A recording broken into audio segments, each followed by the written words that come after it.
Hello, I'm Dr. Sarah Slocum, and I'm here to welcome you to Substance Use Disorder 101. We really need to change our frame with this lecture to identify substance use disorder as a chronic disease. Let me give you an example of what I mean by that. Let's think about diabetes. What if we told all of our diabetic patients that they had to exercise 3 times a week, that they needed to lose 30 pounds by a certain day, that they needed to meet with a nutritionist regularly, and that if they failed at any of these things, we would kick them out of their treatment program? That probably sounds cruel and unethical, yet that's how we treat our substance use disorder patients every day, in the outpatient setting, in the inpatient setting, and across many areas of healthcare. Our goal with this lecture is to help you identify substance use disorder as a chronic disease, to help move the needle just a little bit. We're not trying to change society. We're just trying to change how each of us interacts with patients with substance use disorder. Our other objectives with this lecture are to identify the neurologic underpinnings of substance use disorder and to identify what population health factors play a role in this disease. We're also going to make sure that we're conceptualizing substance use disorder as a chronic disease and talk about the way that a history of trauma may play into substance use disorder. In our efforts to be trauma-informed, our goal is to make sure that we're using correct terminology. Perhaps more importantly, we want to avoid using incorrect or stigmatizing terminology. In general, it's always better to be descriptive when we can be. For instance, instead of saying that someone binged, we can describe it. We can say the person drank 10 beers per day for 3 days. That passes on the information that we need without being judgmental. There are also several terms that we should try to just not use. Terms like junkie, addict, user. Instead, we should be describing a patient with a given substance use disorder. For instance, instead of referring to someone as an alcoholic, we can call them a patient with an alcohol use disorder. Instead of referring to drug screens as clean or dirty, which sounds judgmental, we can identify which substances were positive or negative. Further, for patients who have an opioid use disorder and are pregnant, if they have a baby, the baby is not born addicted, the baby is born with a neonatal abstinence syndrome. Making small changes like this in our language allow us to increase how trauma-informed we can be in the inpatient and outpatient settings. Now, let's get real for a moment. Some of you are thinking, this doesn't apply to me, or I don't know anyone like this. But the truth is, you do. Someone in your office, in your gym, in your school, or elsewhere in your life has a substance use disorder. This is a disease that crosses all boundaries and has very negative impacts. So how many people do substance use disorders affect? Over the last 12 months, more than 40 million Americans, about 15% of the population, have been assessed as having some form of a substance use disorder. About 10% of the population have alcohol use disorder, and 1% of the population struggle with opioid use disorder. We also have to keep in mind that these numbers may be vastly underrepresented because many people struggle to present for care. People can also be present in multiple use disorder categories. They're not mutually exclusive. We are now at 106,000 deaths in 2021 alone related to opioid overdose. New Hampshire is consistently in the top 5 states for opioid deaths, which is not a good place to be. We need to work together to help bring this number down and save lives. To further explore the fact that this disease crosses all boundaries, there have been some studies done to look at how groups may differ. What they have found is that on the whole, men struggle with substance use disorder more so than women, and younger patients tend to be affected more than older patients. In terms of racial and ethnic groups, Native Americans have the highest rate of substance use disorders. We frequently see that patients with lower income levels or lower levels of education may be more highly affected, and we need to pay attention to how that may relate to a history of trauma. Remember, no one is exempt from having a substance use disorder. It affects all groups. So why are some people more heavily affected by substance use disorders than others? There are some intrinsic factors that we need to remember. I want you to go back to the Trauma Informed Care 101 lecture. If you haven't watched that lecture yet, you may want to go watch it. When we think about how resilient someone is, picture a scale. On one side, we have adverse childhood experiences. Those are negative events that have happened in someone's early life. On the other side of this scale are positive childhood experiences, things that can counterbalance those negatives. I want you to pay particular attention to where the fulcrum, or point where that scale balances, is. We're all born with kind of an innate fulcrum. It's set at a given place, but different things like coping mechanisms can affect where that fulcrum moves. Where the fulcrum is determines how much the negative experiences have an impact versus the positive ones. This helps explain why someone can have significant traumas and still do well, and other people can have more minor traumas but have a poorer outcome. Regardless of where a person's fulcrum is, they may turn to alternate coping strategies to help them with their traumas. This can include substance use. Let's discuss the range of substance use. First, there's abstinence or no use. Second, there's low-risk use. This means using a substance at a low level or infrequently at an extent that does not provide functional harm. Next, there's risky use. This is using at a higher level or at a level that does cause some form of functional or social impairment. Lastly, there's high-risk use. This is use of much of a substance despite significant consequences. According to a recent Gallup poll, 60% of American adults reported alcohol use. That means they are at least in the low-risk category, with some number being in the risky use and high-risk categories. How do we define a substance use disorder? According to one of our commonly used psychiatry textbooks, it involves increasing detrimental use despite consequences. There are a lot of criteria, but there are 3 that are very important to keep in mind. One is cravings, or an increased compulsion to use.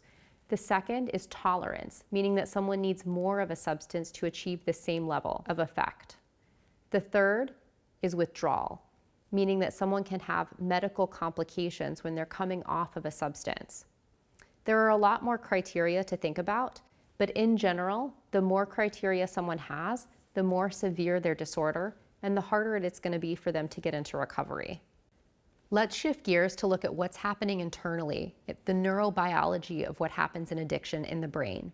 Here in the center, you see a lot of the more primitive areas of our brain, such as the limbic system, which drives our fight or flight response, and the nucleus accumbens, our pleasure center.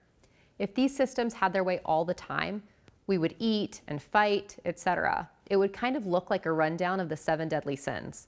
These central areas communicate with our frontal cortex, which is really the policeman of the brain. The frontal cortex is constantly reining in our actions, telling us what we should or shouldn't be doing. A normal function is a fine balance of reward, motivation, learning, memory, and inhibition. With addiction, these pathways become severely imbalanced, and that wreaks havoc on our behaviors. Shifting to what this looks like on a microscopic level, we have to talk about dopamine. Dopamine is a neurotransmitter, or a protein messenger within our brain. To be specific, dopamine is our happy hormone. With normal, pleasurable activities, we get a surge of dopamine that reinforces our desire to do that activity. This happens with a lot of things: gambling, food, even excessive exercise. Take ice cream, for instance, which I love. When I eat ice cream, I have a higher dopamine level, which elevates my mood and makes me want to have ice cream again soon. With some substances, this is taken to the extreme. The surge in dopamine caused by certain substances can be up to 10 times the normal dopamine surge. Now, think about a patient who is just starting to use substances. They could be young, struggling with family conflict, poor grades, abuse, or some other trauma. Imagine then how powerful a 10-fold dopamine surge would be. Hopefully, you can start to understand why people then become so focused on attaining that surge again, even to the point of making some incredibly poor decisions to get there. This correlates to the image that you see here. At the top of this image, you can see a neuronormal brain. That means a brain that hasn't been exposed to repetitive substance use in this case. What you see are areas that are yellow. Those show functional dopamine receptors. At the bottom of this graphic is someone who has utilized cocaine repetitively. You don't see as much yellow. That's because the brain has burned out those dopamine receptors and they're no longer functional. When we lose receptors in that frontal region of the brain, we become even worse at regulating our own emotions and behaviors. Those patients then need even more levels of substance to achieve the same result and to get the same dopamine surge. There are a few other players to talk about in the physiology of addiction. One of those is a transcription factor called delta FOSB. This transcription factor acts like a switch. When it's turned on, there are all kinds of downstream effects that happen. One of those downstream effects is an increase in a molecule called glutamate, which is also a neurotransmitter. High levels of glutamate have been shown to really increase compulsion. So that craving, that desire to use, comes from the higher level of glutamate. Scarily, delta FOSB, the switch, can stay turned on for months after someone reaches sobriety. That can really hinder their ability to remain in recovery for significant periods of time. I want you to think about a time that you tried to change your diet. Maybe you wanted to reduce how much sugar or carbohydrates you were consuming. When you first made this change, I bet it was hard. You probably had cravings to return to eating what you used to. You may have even had physical symptoms, like a headache or GI upset, when you had just made this change. This is exactly like substance use disorder and withdrawal syndromes. Even the same transcription factors and neural pathways are involved. Now, to tie this back into those pathways that we saw earlier, let's explore the brain as a whole. We have three main areas: an area for executive function, which is basically behavioral control, a pleasure center, and a braking system. I want you to imagine that you're driving a car. Maybe it's a sports car and a cloudless day. Your pleasure center is going to tell you to floor it. Your executive center, though, is going to remind you that you need to obey traffic laws and watch for pedestrians. The executive center will then make your muscles push the brake. When this system is working well, everything goes smoothly. Your braking system starts to come into play, you slow down, and everything proceeds as normal. Your pleasure center will let out a small huff and say, "Alas, it would have been fun." Typically, these areas act in concert to achieve a level of stability in the brain. If you've ever heard of the id, ego, and superego, it's the same concept. However, in substance use, delta FOSB, that switch that we talked about earlier, begins to recircuit the brain. Instead of having an executive center that is functional, it fails. So when your pleasure center says go, go, go, there is no brake that is applied. Without pressing on the brake, your pleasure center takes control, and the next thing you know, you're going 100 miles an hour down the freeway. Your pleasure center goes hog wild. I hope by now you've seen how many of these areas feed back into one another. This creates a cycle in substance use disorder where people give extreme priority to continuing use so that they can feel better. We have to remember that by the nature of their illness, their brain itself is not functioning normally because of the dopamine surge, the broken braking system we just discussed, and glutamate compelling them to keep going. They likely also have other health behaviors, like an active fight or flight response, depression, anxiety, low self-worth, or poor impulse control. On top of this, layer an environment that is frequently stressful, with strained relationships, personal isolation, and poor circumstances. This cycle forms quite a poor feedback loop. This is why so many patients with substance use disorders can have similar behaviors. Their neural pathways are not wired correctly anymore. This can contribute to people having similar presentations or similar appearances. It can also be the reason that people would do things that they would never do before they developed a substance use disorder. Think about mothers who leave their children to go attain drugs, people who prostitute themselves, people who steal from family members. These are things that these people would never do if not for the compulsion compelling them to use. Now that we've talked about the medical and neurobiologic underpinnings of substance use disorder, let's talk more about what predisposes someone to develop a substance use disorder. Part of it is genetics. There are actual genes that you can inherit from your ancestors that can predispose you to having a substance use disorder. For instance, some people have a strong allele for CYP2A6, which is the enzyme that metabolizes nicotine. These patients tend to smoke more, they tend to have higher cravings, and it can be more difficult for them to quit. Additionally, this comes into play with alcohol. People who can hold their alcohol are actually at higher risk of developing an alcohol use disorder because they can imbibe more alcohol and not know that they're intoxicated until it's too late. Other individuals who have a strong flushing response when they drink are at lower risk of development of alcohol use disorder because the alcohol tends to express itself in their system more quickly. Let's also hammer home the correlation between trauma and substance use disorder with this last point on age. 90% of patients with a substance use disorder began using substances before they turned 18. Let that sink in for a second. These are children and teenagers who are turning to substances to help cope with things in their life that they can't control, like trauma.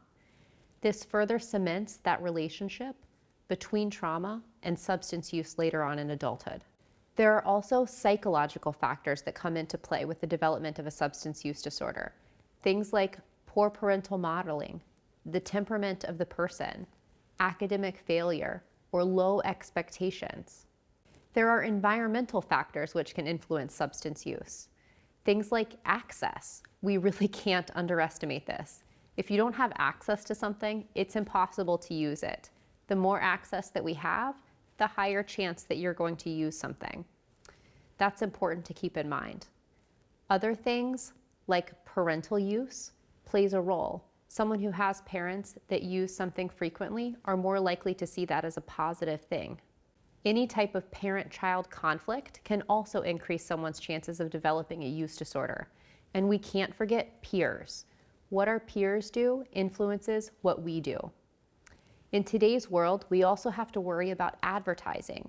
Glamorous advertising that makes substance use seem like it's cool is going to impact children, teens, and young adults significantly. There are also many comorbidities to keep in mind. Some of this is which is the chicken or the egg. However, we have to acknowledge that people who have depression, anxiety, PTSD, certain personality traits such as conduct disorder, or people with low self-esteem, have substance use disorder at higher rates than those who don't have those illnesses.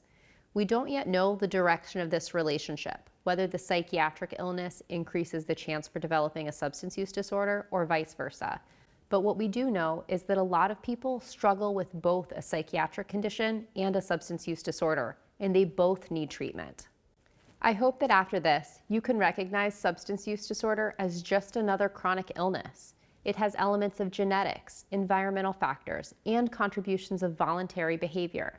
We have to conceptualize it just like we do type 2 diabetes, for instance. These patients deserve a proper workup, good care, and access to prompt follow-up. So why are we so unsuccessful? We often think that we should be able to lay out a linear path to recovery for these patients, that they're going to have good motivation and follow through and follow our instructions to a T. The reality is, our patients with substance use disorder are frequently not even on that playing field. They have distorted thinking and lots of other things in their way, like financial struggles, strained family relationships, sometimes even legal problems. This can be a big struggle for us in healthcare, and we can get very frustrated when taking care of these patients. We have to control our own frustration to help our patients continue to move forward. Here's a glimpse at what this pathway can look like, including multiple times of someone attempting to decrease their use. Initially, what we see is someone trying to enter into recovery on their own, without those external supports. That can be successful, but frequently it's not.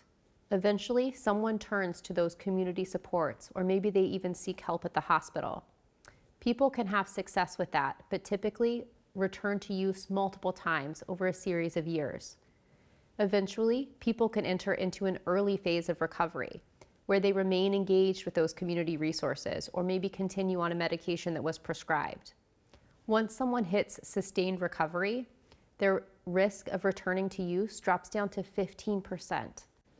One thing is for sure, return to use is a part of nearly everyone's recovery process. Conceptualize it like this. If we have a diabetic patient and over the holidays, they're supposed to be good, they're not supposed to eat a lot of sweets. They might come in on January 2nd and they've eaten too many sweets. Their hemoglobin A1C is back up. We don't chastise them. We don't tell them that they're not welcome to come back. We laugh it off, we make a game plan with them, and we remind them that engaging in healthy behaviors is important. We should do the same thing for our patients with substance use. We don't need to stigmatize them. We don't need to blame them. We don't even really need to ask that many questions about it. We just need to refocus and to get back on the right path together. This timeline also brings up a key point. Where can we intervene earlier? There are many points along the way. We can do a better job of screening and improving detection. We can also improve our community resources and allow more access points so that people can easily engage in care when they're ready. Now, let's talk about healing, because it can happen through this very cool thing called neuroplasticity. But this doesn't happen in 5 days. It doesn't happen over the course of a detox admission. It doesn't even happen over the months that someone may spend in intensive outpatient programming. It happens over years. It takes a significant amount of time. What is neuroplasticity? Neuroplasticity is the brain's ability to fix itself.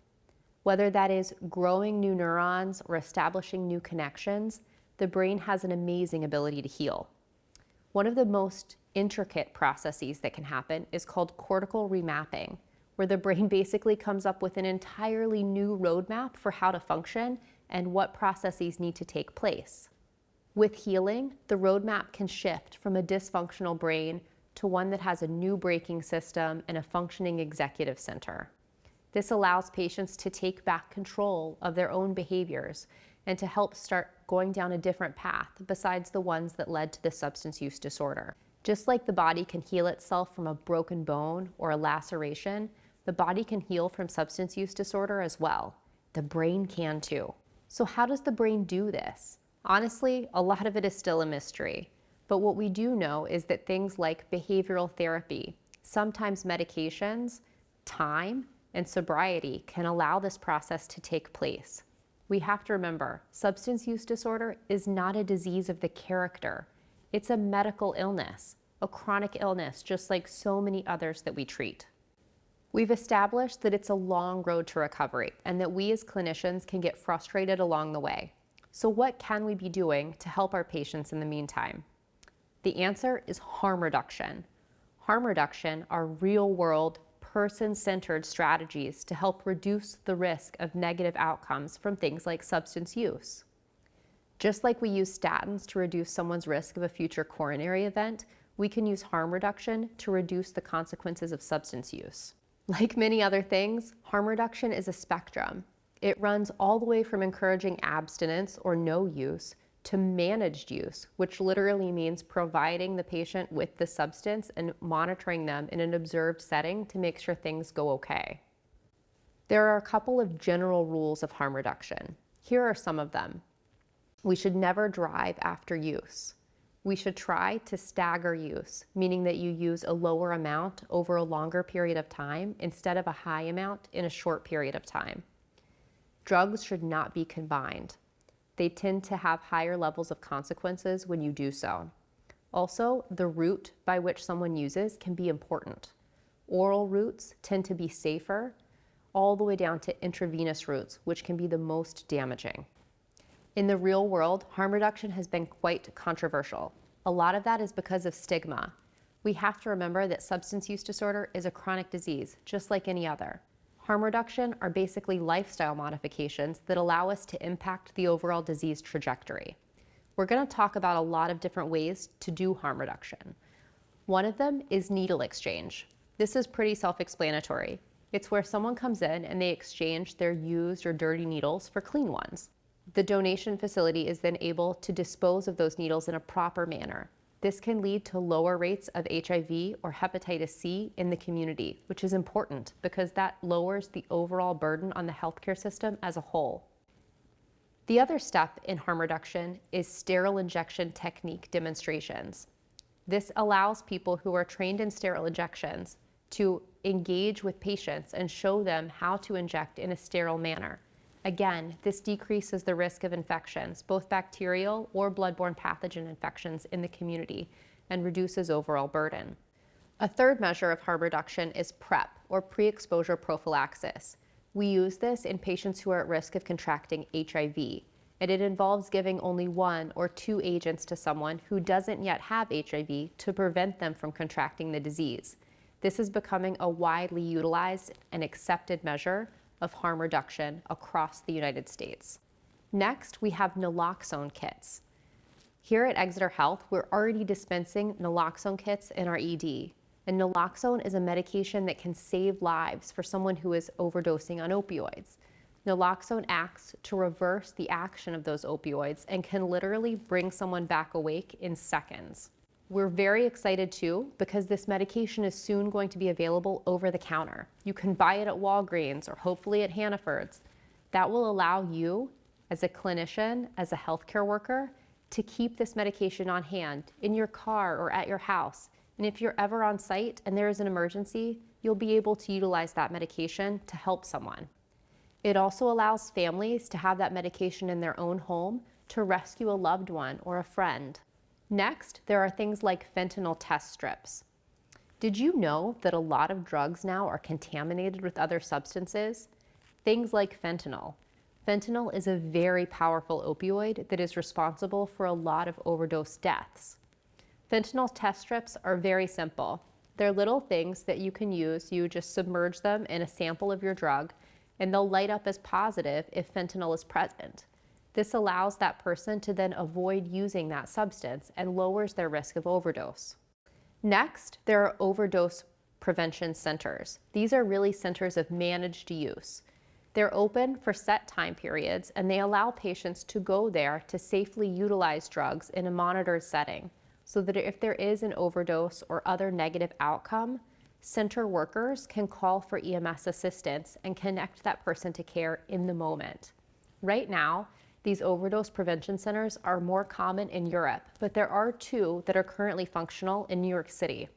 Unfortunately, federal law is still slanted against facilities like this, but we're headed in the right direction, and the 2 centers in New York are going to provide needed data for why expansion of these projects is necessary.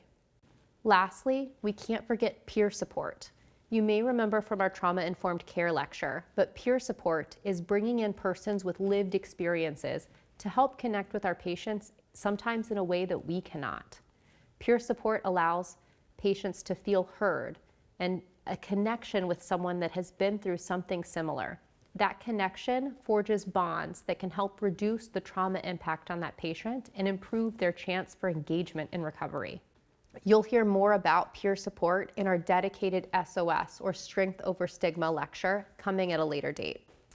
Medications can also be an important part of this picture. Everyone is probably familiar with the medications that we can use to treat tobacco use. We have things like nicotine replacement with patches or gum. We can use things like Chantix or Wellbutrin to decrease the amount that someone smokes and hopefully get them into remission. For opioid use disorder, we have medications like Suboxone. Suboxone is a miracle drug. It's a medication that we can prescribe that can help with withdrawal, will prevent cravings, and is much safer than using anything off the street. It also is impossible to overdose on. This medication, often a part of medication-assisted treatment, is integral in allowing recovery for patients with opioid use disorder, and it now has years of data backing it. We currently have Suboxone available through Core Physicians as well as through Exeter Hospital. We're working on allowing even more doors to access care there as well. For alcohol use disorder, we have a few medications. We have naltrexone, which also comes in a long-acting formulation called Vivitrol. And the goal of this medication is really to reduce the number of days that someone drinks heavily. We have medications for cravings like acamprosate, and we also have medications that cause negative effects if someone drinks, like Antabuse, also called disulfiram. You'll hear more about all of these medications in the individual use disorder lectures. So if harm reduction is so great, why aren't we doing it already? Again, it comes back to stigma. There's also a lot of political implications with harm reduction. People come up and say, wait, what? You want a needle exchange program? But I live 3 blocks away. Won't that bring people here who have these use disorders and impact our community? I don't want to pay for this. Are you going to use taxpayer dollars? All of these things are real-world considerations, but what we forget is that the people with these use disorders are already here. They're already in our community, and treating them is only going to help lift the overall health of our community. This will reduce local rates of hepatitis C, HIV, and other infections, and open up the healthcare system to the people that need care for other illnesses. Treatment also gets people back to work. They can return to being productive members of our society. That's something that we all want. Other barriers to harm reduction include funding, as well as misinformation and a concern about sustainability. We have to remember that to make these efforts sustainable, we frequently need to partner with community organizations for follow-through. So how good are we at harm reduction right now? The answer, unfortunately, is that we're not very good at it. Only 10% of patients with the substance use disorder engage in treatment. Of those who do engage, only 50% go on to complete programming. Imagine if we only treated 10% of some of our other patients. What if we only treated 10% of our diabetic patients? If we only took 10% of people having a heart attack to the cath lab? What if we only offered prenatal care to 10% of our pregnant women? None of that would fly. It shouldn't fly here either. We need to be treating patients with substance use disorder just like any of our other patients. Let's look at the power of harm reduction. What you can see here is that patients with an opioid use disorder have a 6 times increased death rate above the general population. With medication-assisted treatment, we can almost lower that death rate back to that of the general population. That's huge. Think about that slide that I showed you earlier, where in 2021, we had 106,000 lives lost to opioid overdoses in 1 year. If we put all of those people on medication treatment, then this data says that we could have saved 76,000 lives in 1 year. That's huge. We need to be moving forward with medication-assisted treatment programs to help save lives. So how do we improve access to harm reduction? This is a multi-tiered approach. First, there's a governmental responsibility. In late 2022, Congress passed the MATE Act, or Medication-Assisted Treatment Expansion Act.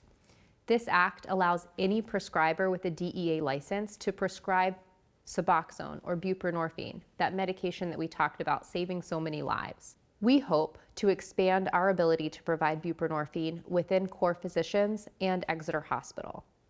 That's part of our organizational responsibility. We also have a responsibility through programs like this to increase our educational awareness about substance use disorder and the ways that we can treat it. But perhaps most importantly, it's our own responsibility. This treatment is in our lane, and it is our job to make sure that it is being offered to patients. To wrap up, substance use disorder is a chronic illness that is devastating our community, fracturing families, and affecting people across all groups. It is imperative that we see treatment of this condition as our responsibility. We must recognize when patients are struggling, engage with those patients using our trauma-informed care tools, and encourage a culture of harm reduction where we can connect patients to follow-up care quickly. This allows us to be part of the solution instead of part of the crisis. Please watch our individual substance use disorder modules for more information, and thank you for your attention.